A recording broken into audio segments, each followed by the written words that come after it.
सब कुछ झूठा हो सकता है, लेकिन भगवान के सामने बहाए आंसू नहीं। प्रेम का मतलब सिर्फ प्रेम नहीं होता। प्रेम का मतलब सम्मान और विश्वास होता है। वह सम्मान और विश्वास जो प्रेम से परे है। जब आप प्रभु के साथ जुड़ जाओगे तो आपकी परीक्षा आरंभ हो जाएगी। कुछ लोग इसे दुख समझते हैं तो कुछ लोग प्रभु की कृपा। छल, कपट, पाप का फल इसी धरती पर भोगना पड़ता है। याद रखना, समय किसी को क्षमा नहीं करता। सफलता का मतलब यह नहीं कि आपको किसी दूसरे से बेहतर बनना है, बल्कि सफलता का मतलब है जो आप अभी हैं उससे बेहतर बनना। वो कठिन परीक्षा लेता है मगर सहन करने की शक्ति भी देता है। आपकी जिंदगी में कुछ नहीं बदलेगा जब आप खुद को नहीं बदलेंगे। मुंह पर सच बोल देने और गुस्सा कर लेने वाले लोग उन लोगों से करोड़ों गुना बेहतर है जो आपके सामने कुछ और है और पीठ पीछे कुछ और है। किसी का दर्द समझने के लिए इंसान के अंदर का इंसान होना जरूरी है। कौवा कोयल की आवाज को दबा सकता है मगर खुद की आवाज मधुर नहीं बना सकता। उसी तरह निंदा करने वाला व्यक्ति एक सज्जन को बदनाम कर सकता है मगर वह खुद सज्जन नहीं बन सकता। अगर अकेलापन है तो उसे एक वरदान समझो, क्योंकि परमात्मा ने तुम्हें खुद में सुधार लाने का थोड़ा अधिक समय दे दिया है। अकेले रहने का आनंद सीख लो, क्योंकि कोई भी हमेशा के लिए आपके साथ नहीं रहेगा। वक्त की एक आदत बहुत अच्छी है, जैसा भी हो गुजर जाता है। कामयाब इंसान खुश रहे या ना रहे, खुश रहने वाला इंसान कामयाब जरूर हो जाता है। किसी का साथ होना ही सबसे ज्यादा कीमती हो जाए, वह रिश्ता जिंदगी का सबसे बड़ा हासिल होता है। जब सुखी हो तो भगवान को मत भूलना, और जब दुखी हो तो भगवान पर विश्वास रखना। उन्हें छोड़ देना उचित है जो आपके होने का मूल्य नहीं जानते हो। यदि जगत में प्रत्येक कार्य मनुष्य द्वारा संभव होता तो मेरा अस्तित्व ही नहीं होता। जहां से तुम्हारे रत्नों का अंत होता है वहीं से मेरा अर्थात ईश्वर का कार्य प्रारंभ होता है। बच्चा क्या खाएगा, क्या पिएगा, क्या पहनेगा, इसका ध्यान बच्चा नहीं उसकी माँ रखती है। हमें क्या देना है, क्या नहीं देना है, स्वयं भगवान देखते हैं। झूठ और दिखावे की रफ्तार कितनी भी तेज हो, पर मंजिल तक केवल सच ही पहुंचता है। लोग रंग बदलते हैं, मुरली वाला वक्त बदल देता है। मन एक सुंदर सेवक और खतरनाक स्वामी है।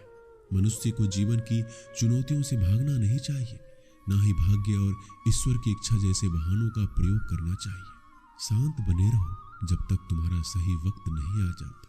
इंसान का सबसे अच्छा मित्र स्वयं की आत्मा और मन होता है, जो अच्छी बातों पर शाबाशी देता है और बुरी बातों पर झकझोरता है। खाली हाथ आए हैं, खाली हाथ ही जाओगे। आज जो तुम्हारा है कल किसी और का होगा, इसलिए तू जो कुछ भी करता है उसे भगवान को अर्पण करता चल।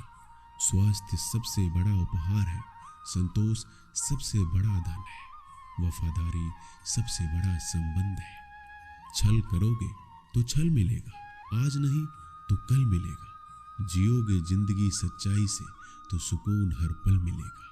उपवास हमेशा अन्न का ही क्यों, लोभ, लालच, घृणा, चुगली, क्रोध और गंदे विचारों का भी होना चाहिए। मन का संकल्प और शरीर का पराक्रम यदि किसी काम में पूरी तरह लगा दिया जाए तो सफलता अवश्य मिलती है। भाग्य के दरवाजे पर सर पीटने से बेहतर है कर्मों का तूफान पैदा करें, दरवाजे अपने आप खुल जाएंगे। क्रोध की अवस्था में भ्रम जन्म लेता है, ब्रह्म बुद्धि को नष्ट कर देता है। बुद्धि के नष्ट होते ही व्यक्ति का पतन हो जाता है। पानी मर्यादा छोड़े तो विनाश होता है, यदि वाणी मर्यादा छोड़े तो सर्वनाश होता है। किसी को धोखा देना एक कर्ज है जो आपको किसी और के हाथों एक दिन जरूर मिलेगा। कलयुग है, हमेशा तैयारी के साथ ही रहना। मौसम और इंसान कब बदल जाए इसका कोई भरोसा नहीं। भगवान कहते हैं तुम मेरी ओर देखोगे, मैं भी तुम्हारी ओर देखूंगा। तुम जिस भाव से मुझे याद करोगे उसी भाव से मैं तुम्हारे पास आऊंगा। बदला लेने के लिए मत सोचो, आराम से बैठो। जिन लोगों ने आपके साथ बुरा किया है अंत में उनके साथ भी बुरा ही होगा। इस दुनिया में जुनून जैसा कोई आंख नहीं है, मूर्खता जैसा कोई जाल नहीं है, नफरत जैसा कोई दरिंदा नहीं है और लालच जैसी कोई धार नहीं है। प्रसन्नता का कोई मार्ग नहीं है, बल्कि प्रसन्नता ही एक मार्ग है। अगर आप सही दिशा में हैं तो चिंता मत कीजिए, बल्कि उस दिशा में चलते रहिए। ऐसा करने से अवश्य ही आप अपने लक्ष्य को प्राप्त कर लेंगे। इस पूरी दुनिया में सबसे ज्यादा कीमती है समय, इसलिए बर्बाद ना करें, नहीं तो अंत में आपको पछतावे के अलावा कुछ नहीं मिलेगा। जिंदगी में अपनी तुलना किसी से मत करो। जैसे चांद और सूरज की तुलना नहीं की जा सकती, क्योंकि दोनों ही अपने वक्त पर चमकते हैं। यदि किसी काम को करने में डर लगे तो याद रखना, ये डर संकेत है कि आपका काम वाकई में बहादुरी से भरा है। ख्वाब जिनके ऊंचे और मस्त होते हैं, इम्तिहान भी उनके जबरदस्त होते हैं, हौसले भी उनके कई बार पस्त होते हैं, लेकिन जुनून में वह मदमस्त होते हैं। पहाड़ की ऊंचाई आपको कभी आगे बढ़ने से नहीं रोकती, बल्कि आपके जूते में पड़े कंकर आपको आगे बढ़ने से रोकते हैं। निकाल फेंको उस कंकर को, सिर्फ मरी हुई मछली को पानी का बहाव चलाती है। जिस मछली में जान होती है वो मछली अपना रास्ता खुद बनाती है। अपने हौसले को ये मत बताओ कि तुम्हारी परेशानी कितनी बड़ी है, अपनी परेशानी को बताओ कि तुम्हारे हौसले कितने बड़े हैं। सफल वो नहीं जो अपने दुश्मनों पर विजय प्राप्त करता है, बल्कि सफल तो वो है जो अपनी इच्छाओं पर भी विजय प्राप्त करता है। अगर केवल इसलिए आपने अपने सपनों पर काम करना बंद कर दिया है क्योंकि किसी को लगता है कि आप उसे नहीं कर सकते, तो वो आपका सपना नहीं है, वो बस आपकी एक छोटी सी इच्छा है। जो लोग आपको नजदीक से नहीं जानते, उनकी बातों को दिल पर मत लो, आगे बढ़ो और कुछ करके दिखाओ। जिंदगी में अच्छे लोगों की तलाश मत करो, बल्कि खुद अच्छे बन जाओ। आपसे मिलकर शायद किसी की तलाश पूरी हो जाए।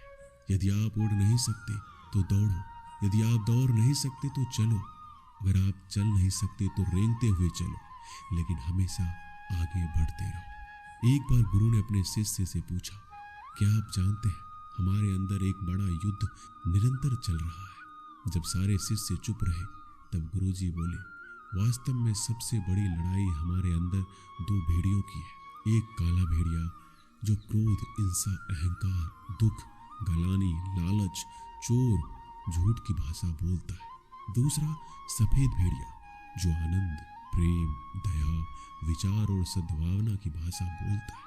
इसी लड़ाई के शोर में हम पहले से मौजूद मन की शांति भूलकर उसे कहीं और ढूंढने की कोशिश करते हैं। गुरु ने कहा, हमें इस लड़ाई के शोर से कोई नहीं बचा सकता।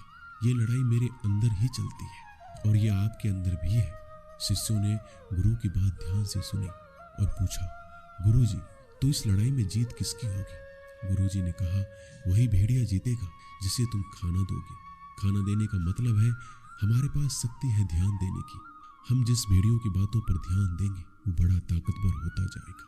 इसलिए हमेशा क्रोध से पहले दया चुनना चाहिए, लालच से पहले उदारता, चिंता से पहले शांति और स्थिरता जोड़नी चाहिए और चलन से पहले सद्भावना को चुनना चाहिए। ऐसा करते करते हमारा मन अपने आप आनंदित रहने लगता है।